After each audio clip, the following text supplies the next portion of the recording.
Well, from unspeakable pain, one mother is determined to get a positive result. Julianne Finney's son, David Finney, was a 2-decade veteran of the Navy. He served in Iraq and for ICAT in a role that included rescuing refugees and sometimes having to retrieve bodies. On the outside, he was a shining exemplar for the Navy, receiving a commendation for putting out a fire on HMAS Tobruk and even saving a man from drowning while off duty in Hawaii. The job, though, was taking its toll. In his latter years in service, they were affected by post-traumatic stress. He was medically discharged in 2017. He sought urgent help in 2018 from the ADF, which seemingly fell on deaf ears. In February of this year, he took his own life, leaving behind a devastated mother, but one who is determined to fight for change, including a Royal Commission. Joining me now is Julianne Finney here in the studio. Thanks very much for your time. I know you want to focus on your son and the campaign, and I will, but how are you holding up, first of all? Look, it's been a bit stressful, but I have so much support behind me that, you know, we're managing, we're making noise, and that can only be a good thing. The story of your son David is particularly tragic. He knew he was struggling. Yes. People talk about seeking help. He was seeking help. Yes. For many years while serving in the Navy, he had post-traumatic stress. He wrote asking for an urgent psychiatrist, was told there was a 6-month waiting list. Yes, or he could travel 700-kilometre round trip to see a psychiatrist, which is really difficult. People will talk about that the travel would be paid, but he couldn't drive himself that far when he was in such a bad way. And yeah, there was a 6-month wait to see one closer to home. He's been through a lot as well, and so this is, I guess, important to talk about how this stuff builds up. Incredibly tragic death of his young son from SIDS in 2007. Correct. That had come on top of the trauma I mentioned there, that the role with ICAT, sometimes pulling out children's bodies. Yep. The ADF would have known these things, and still, when he reached out to help, a lack of response. So it wasn't a complete lack of response, but his career was at that stage over. They did give him some psychiatric care. But he knew his career was over, and I don't know how they store their medical records, but he had a few things that he was not to do on psychiatrist's orders, and yet he was ordered to do them. So they just didn't take the due care that we would take anywhere else. The ADF can just do what they want to do, and that's it. So he was medically discharged. He didn't want to do that at first, but he was resigned to it in the end. He would have rather got the help he needed.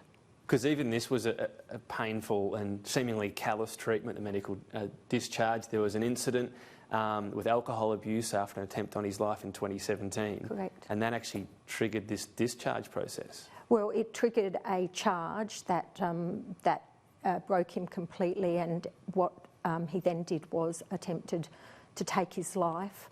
And the ADF discharged him when his discharge papers come through on the 13th of December. They discharged him from a hospital bed and never spoke to him again. He remained in hospital after discharge and nobody ever called him.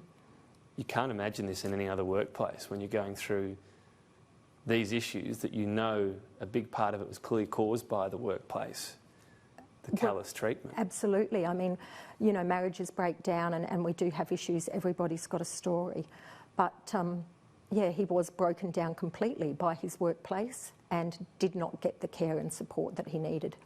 I know you found an email that he sent as well seeking this psychiatric care.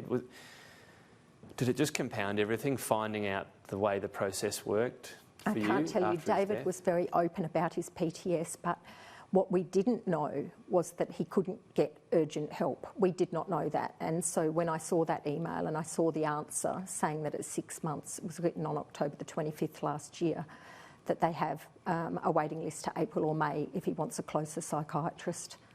So I know it's important as well to be talking about this being related to his work, and that's why you're calling it post-traumatic stress, leaving off the disorder part, because this was something that you see as being all triggered by, you know, the sort of job that very few people do, apart from probably first responders, which you've spoken about as well. Yes. So it's PTS for me, because I listen to a lot of people talking about mental health issues. For me, I've met a lot of people with PTS now, and it is a psychological injury. they're injured by what they've seen, what they've done, what has happened to them, and it isn't a mental health issue as such.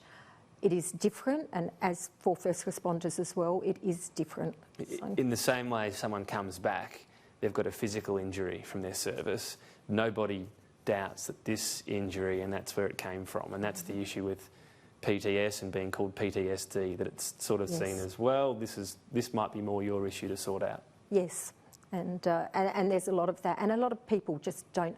To be honest, I've researched it a lot since David passed away. I could never imagine what it's like to live with that 24/7, just as, you know, people always say they can't imagine losing a child, and I have to live with that 24/7. And when we think of these things like PTS or losing a child, it goes through our mind while we're talking about it.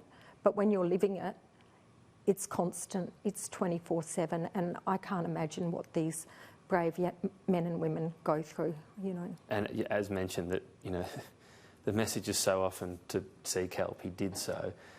This is partly why you want a Royal Commission. Now you've sat down with the Prime Minister.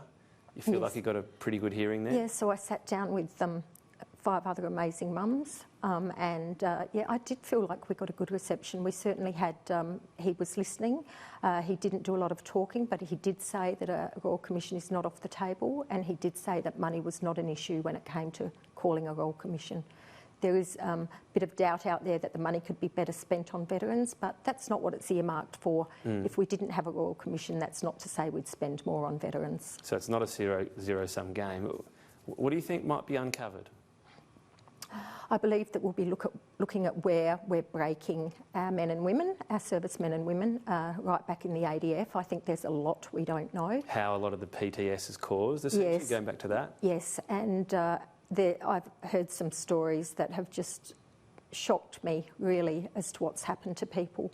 My son's own story, that we need to work out how we can support them from the core of the problem, because the minute they admit that they've got an issue, their career is really over. And right, as soon as they speak up, they say, oh, well, maybe you can't handle this deployment. That's you're going to right. be behind a desk, whatever that might be. Yes, that sort of thing, or you're going to be medically discharged. So, well, Julianne Finney, we wish you all the best in your campaign. You're doing an incredible honour to your son's legacy. We thank you for your time today. Thank you so much. Thank you. Thanks. If you or anyone you know is feeling distressed, you can call Lifeline on 13 11 14 or visit lifeline.org.au to get any help.